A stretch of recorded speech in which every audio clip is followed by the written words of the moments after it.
Candace Owens wasn't the only target by Cardi B this week. The rapper tweeted this photo that she says shows President Trump pandering to the black community. Front and center in that picture are none other than Diamond and Silk. The internet sensations and video vloggers are back with me. Ladies, thank you. What is your response to none other than the one, Cardi B?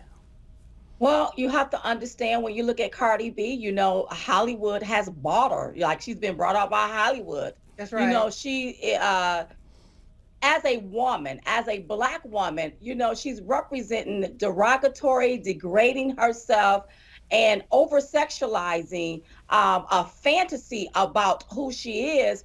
And I think that the left and these left-leaning liberals think that all black women act like this. That's you right. know, when she tweeted out that picture, what was she implying? We wasn't praising Trump, we was praying with him. You know, we was at the White House making change while she was at another house promoting sexuality and being over-sexualized. That's right. And this is what happened when you have black people that's been brought out by this liberal ideology. It is designed to destroy their very existence and even destroy black culture. And that's what you see happening now. And they also become the creator of their own demise by being used as a tool to push a white liberal agenda.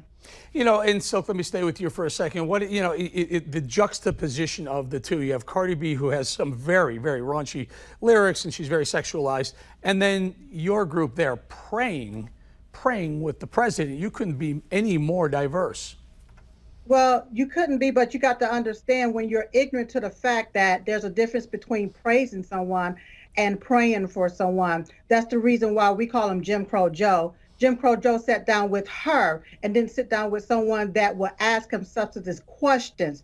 So that's who she is. You know, we're not trying to downplay who she is, but at the end of the day, there is something within the culture that creates this stigma that it is okay to be a particular way in front of everybody's eyes. And then when you have somebody that uses the black community to push their agenda on the black community, keep you stuck in the pains of your ancestors, this is how you get hook-wink into voting for somebody that absolutely is going to do absolutely nothing for you or your community. So Diamond, Linda, do you believe Joe Biden is just pandering to Cardi B and in the black community for votes and has no intention of helping the black community? Oh, absolutely. Let me tell you something. If Joe Biden was interested in helping the black community, why didn't he do it within the 47 years he's been in government? That's right. So you think we want to give him 4 years? He has done nothing. He wrote a crime bill, and his partner in crime, Kamala Harris, pushed the crime bill. That's okay, right. He's decimated the black community, the black family, the black man. So you think he want to do something for black people? Absolutely not. Show me his record where he's done something for black people in 47 years. Okay, right. so well, let me ask you, Silk, why then does the black community generally vote Democrat? It almost doesn't matter who the candidates are. You know, Trump did, I think he did somewhere 8 or 9%, which was seen as a good number. Why is it so hard to get the black vote for a Republican? Well, that's because it's an ideology that's been instilled within the black community. We've been taught and conditioned that you're supposed to vote for whoever the head of the ticket is. But for Diamond and Silk, we realize that just because you're black doesn't mean you have to vote Democrat. You can think outside of the box. So you have a lot of black people that is really on the fence, and what they need to do is jump off the fence, open up the gate, and walk there in. A lot of people is waking up to the hoopla of the Democrat Party and realize that they've done absolutely nothing for the black community, for all community. What they continue to do is push this systemic racism, push it off on you, make you feel like a victim instead of feeling victorious. But for Diamond and Silk, what we are here to do is to educate people, especially the black community, and let them know you don't have to continue to settle for less. You don't have to continue to settle for crumb just to get a crumb cake. Get all of the ingredients so you can make your own cake. And that's why we voted for Donald J. Trump, because he's given us the opportunity, all people, including black people, the opportunity to get it for yourself. Diamond, is there systemic racism in America? I mean, I believe there may be, you know, but I also believe it's getting better than it has in the past, and it's got a long way to go. But is it wrong to say that there is some sort of deep-seated racism that the country still is gripped by?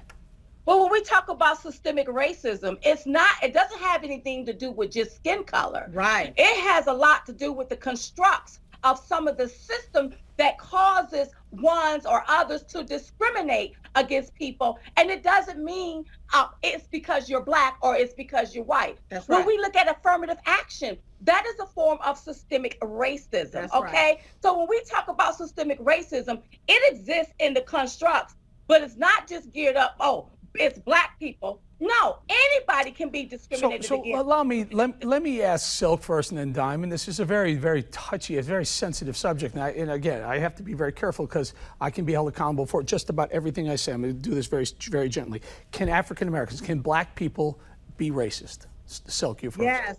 Yes, black people can be racist. If you go to our website and look at the diamondandsilk.com and look at the wall of shame, you see majority of black people who is making disparaging statements against Diamond and Silk, against us.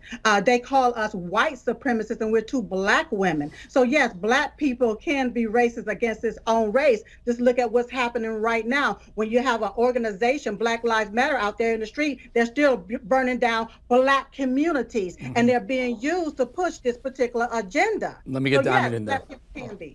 Absolutely. I'm glad you touched on Black Lives Matter, because when you look at this organization, it's a propaganda organization calling themselves Marxism, trying to put socialism and communism on black people, when black people, we were born in this country free, not as slaves. On top of that, this organization, Black Lives Matter, want to disrupt and dismantle the nuclear family, meaning they want to take the man out of the family. What you want to do is you want to deny black children a mother and father. Why is that? So yes, black people can be racist. All right, we're gonna leave it there. We're gonna throw a book cover up. This is their new book, Uprising. There it is, Diamond and Silk, folks, and you can see them on Newsmax as well. Diamond and Silk, always a pleasure having you on the show. Thank you. Thank you for having us.